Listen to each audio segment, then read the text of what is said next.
Capital 102.3 FM. Whispers of the Early Morning is the program, and once again was set for another lovely time on radio, sharing, learning, and growing.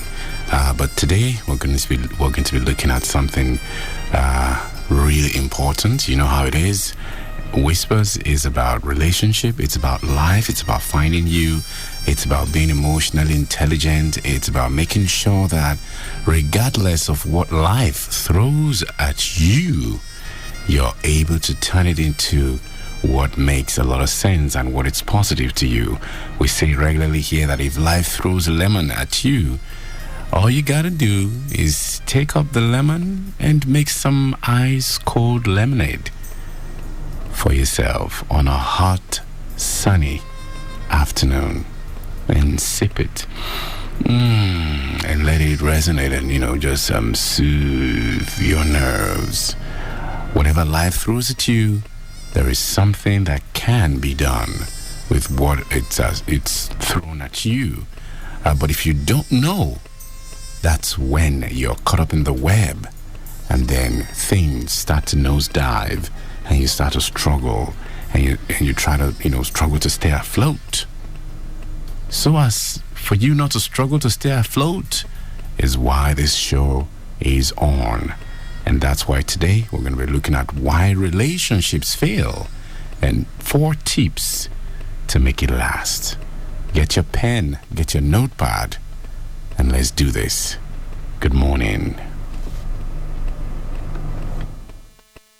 Why relationships fail, and I'll be sharing 4 tips to make love last. Now, in the words of Dalai Lama, it says happiness merely comes from our own attitude rather than from external factors. Now, some people, let's look at it. If you get married today or yesterday or before you join this show, there is a 60% chance that your relationship won't last.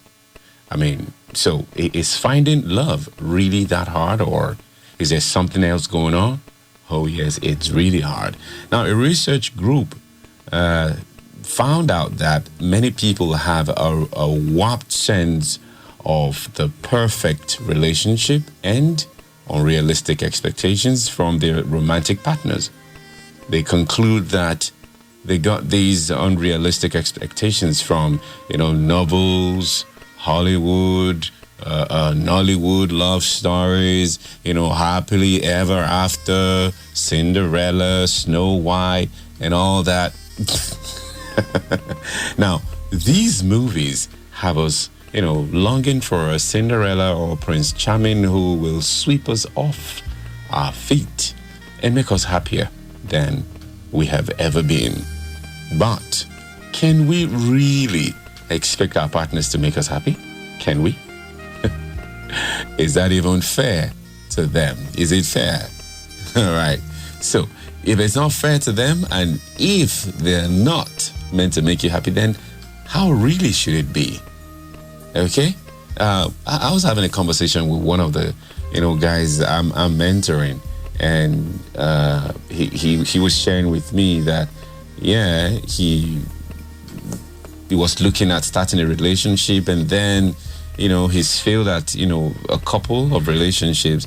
Then he came back to me after learning a few things and said, look, I'm ready for a relationship. And I looked at him, I said, you're not ready. You're not ready yet. And he said, what do I mean? I said, look, you don't want to go into a relationship for the reason of being in a relationship. You want to go into it because of what you feel you're going to get from it. And he went, okay. And he realized that this desire was, his ego telling him, there was something missing in his life. Of course, he has friends who all of them have girlfriends, and he just felt like there's something missing and that he needed to find someone else to fill this gap.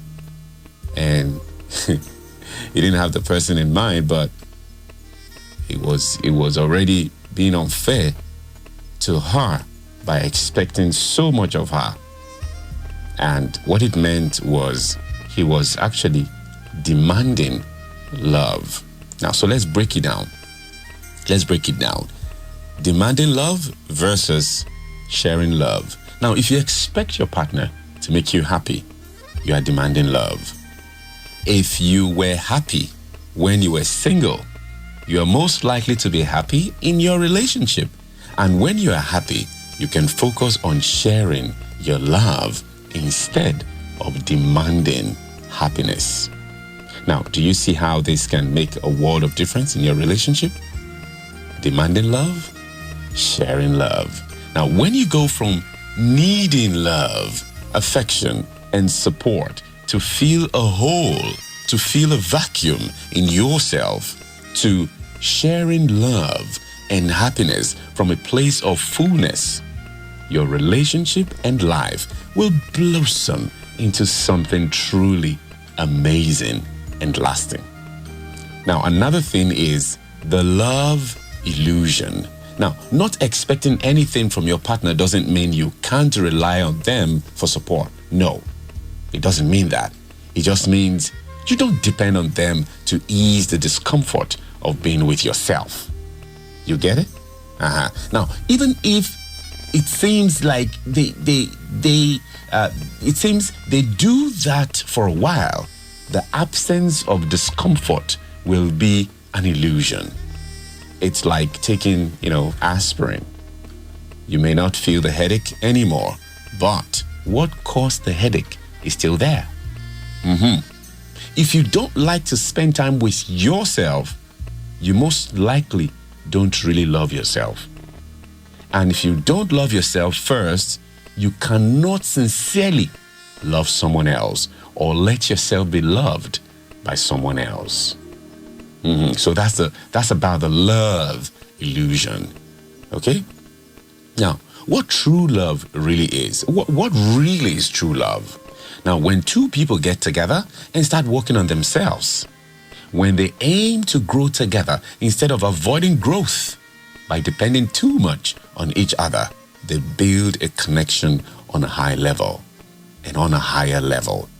Now, couples who understand that this is the greatest gift they can give each other will be the happiest couples. They will experience true love. Now, underline the words grow together, develop themselves. These are the things that our show stands for. You must know who you are. You must know the purpose why you're here, your temperament traits, your love language, and then perform a SWOT analysis on yourself. And then you're able to correct your weaknesses. Now, that's someone who is growing, who wants to get better, who wants to develop and become a better person. Now, that is the kind of person who understands love. We say that true love, or better still, love, is a commitment to the betterment of the other person. A commitment to the betterment of the other person. Yes, I love you the way you are, but I love you so much that I don't and I will not want you to remain the same person that I met. No.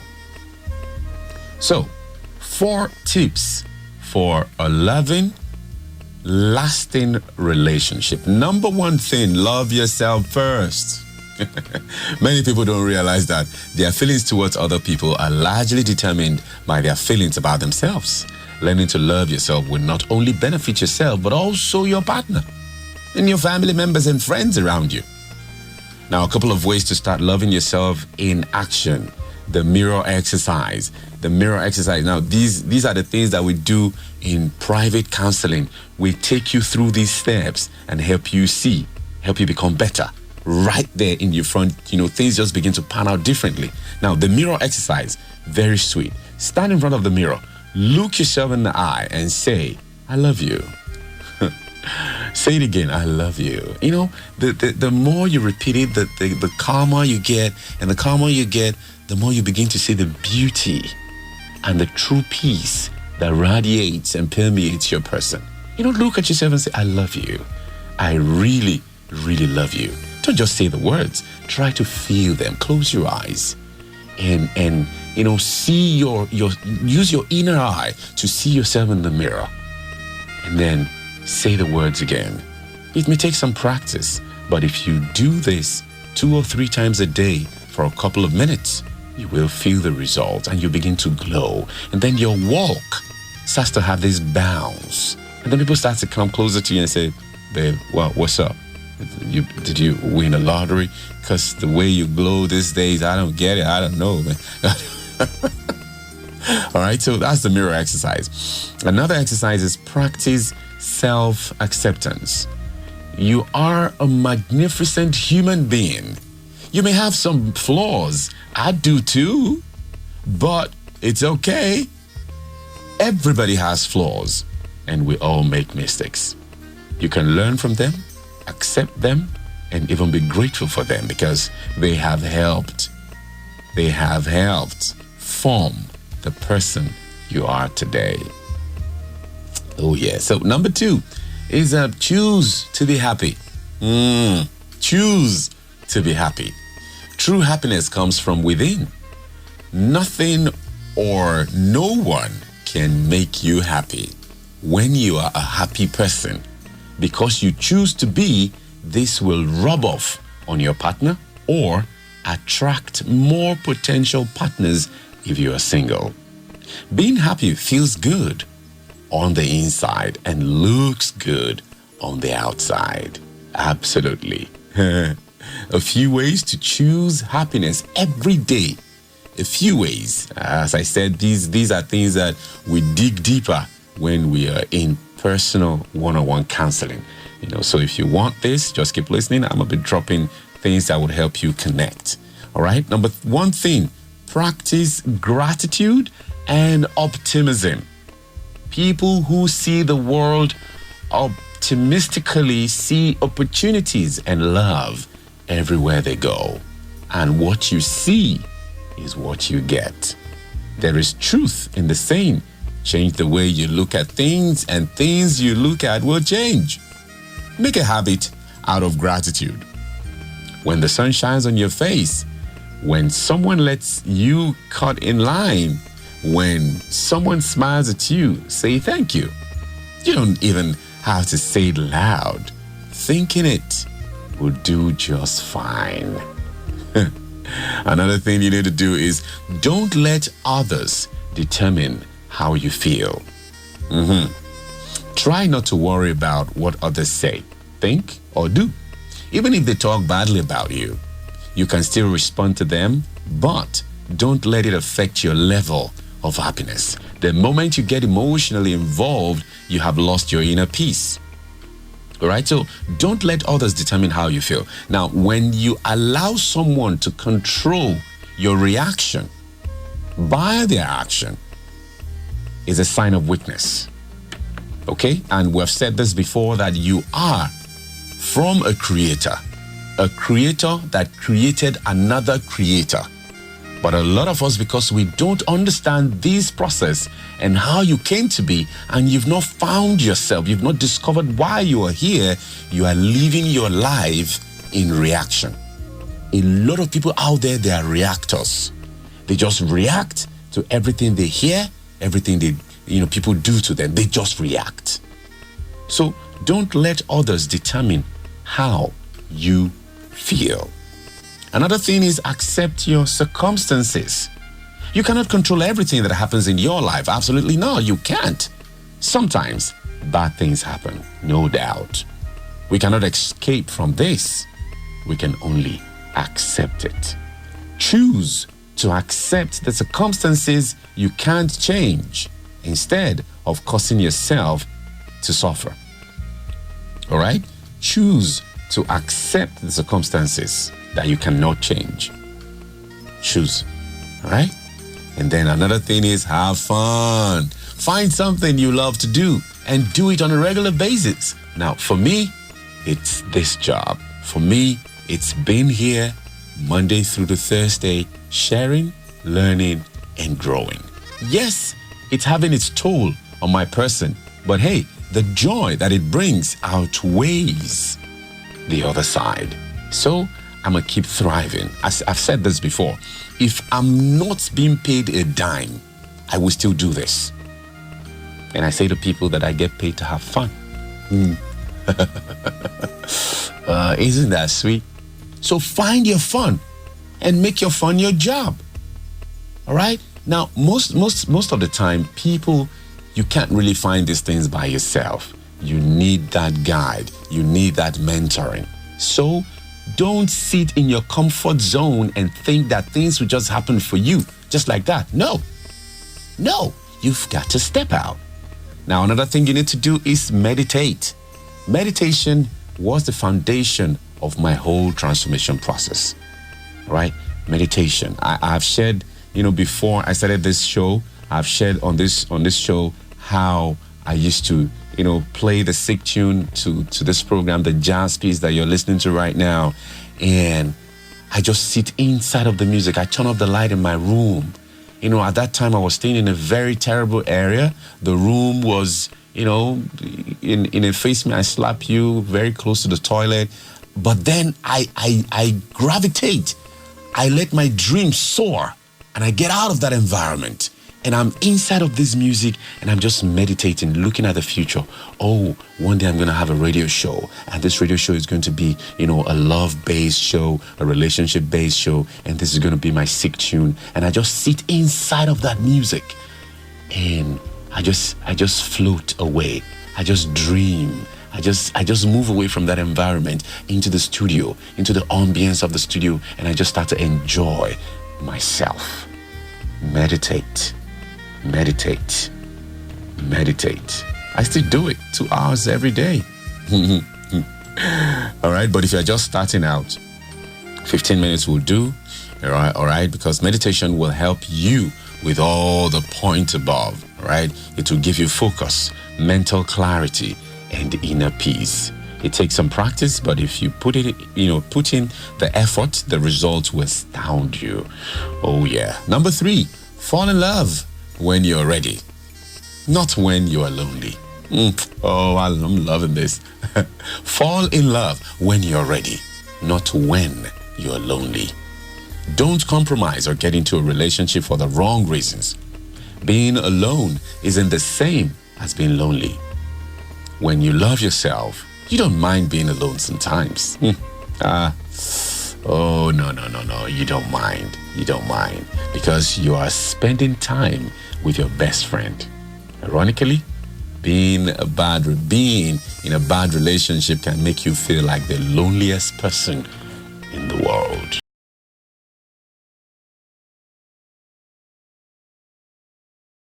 In a relationship, make time for yourself. Pursue your own goals. Do things without your partner.